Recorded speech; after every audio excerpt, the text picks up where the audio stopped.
Après, par rapport à la question sur si on s'imaginait arriver en finale, euh, je ne vais pas dire qu'on s'imaginait arriver en finale. On rêvait, on espérait aller en finale, mais on prenait les matchs les uns après les autres parce que on savait d'où on venait et on voulait pas se projeter. Donc on s'est concentré à chaque fois sur le match qui arrivait en essayant, en mettant tout de notre côté, toutes les chances de notre côté pour passer ce match et aller à l'étape suivante.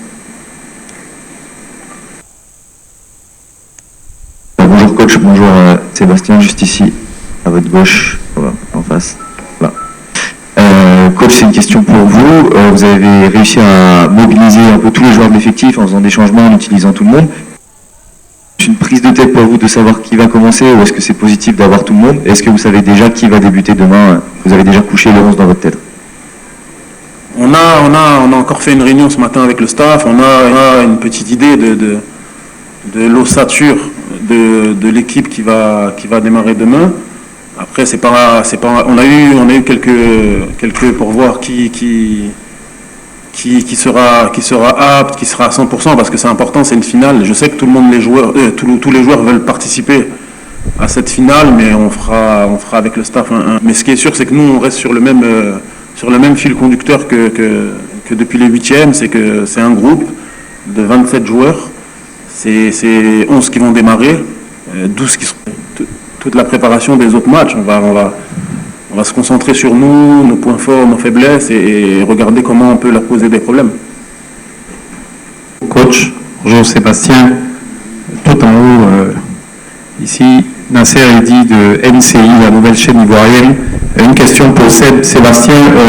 À quel genre de match tu t'attends demain face à des défenseurs qui, dans le gabarit, sont un peu dans le même style que toi, grand de taille, bon de la tête, quand on sait que c'est l'un de tes points forts aussi, les centres reprises de la tête. Mais à quel genre de match tu t'attends face à trois défenseurs, Bassé, Trust et Kong et Adjaï, qui sont à peu près dans le même registre que toi?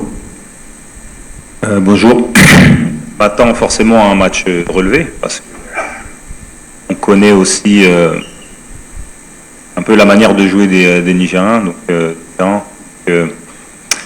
Ça va être un match assez relevé physiquement, ça c'est sûr, c'est une certitude. Maintenant, à nous de leur poser des problèmes pour essayer d'étirer leur ligne et de créer des espaces, justement, et utiliser leur faiblesse, si je puis dire. Parce que même si on va dire qu'ils sont dans un même registre que moi, on peut pas être parfait, donc à nous d'utiliser leur faiblesse pour essayer de créer des espaces et de faire en sorte de créer des occasions, tout simplement. Donc on va utiliser tout ça, on va l'analyser et puis on va faire en sorte de faire un bon match demain. Bonjour, Hervé Poulot de l'équipe. Sébastien, une question pour toi aussi. Tu as débuté le tournoi, tu étais blessé sur le banc, maintenant ça monte en puissance. Est-ce que vous avez la sensation dans le groupe, comme cette idée que rien ne peut vous arriver, que vous revenez tellement de loin que finalement cette coupe, c'est un peu la vôtre? Il se passe quelque chose à l'intérieur du groupe de manière quasiment irrationnelle? Oui, bien sûr. Je pense qu'on revient de très loin.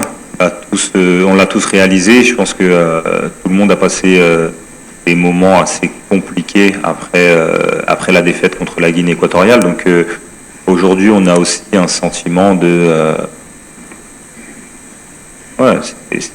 on revient de très loin. Donc pour nous, on n'a pas grand-chose à perdre, si ce n'est juste donner le maximum. On a eu la chance d'en avoir une seconde. Donc à nous de ne pas la gaspiller, de donner le maximum, de n'avoir aucun regret surtout. Et c'est ce qui a, je pense, contribué à... Et oui, les dés sont véritablement jetés. Vous voyez Sébastien à l'heure et son entraîneur Best Faye sont déjà prêts pour cette rencontre de demain Nigeria-Côte d'Ivoire qui aura lieu bien sûr à 21h et heure béninoise. En tout cas, on attend de voir ce qui va se passer. En tout cas, donnez vos pronostics en commentaire, on essaiera d'en débattre. Je ne saurais terminer sans partager cette grosse opportunité avec vous. À l'heure du digital aujourd'hui, tu ne peux pas avoir un portable Android et une connexion Internet me parler de chômage.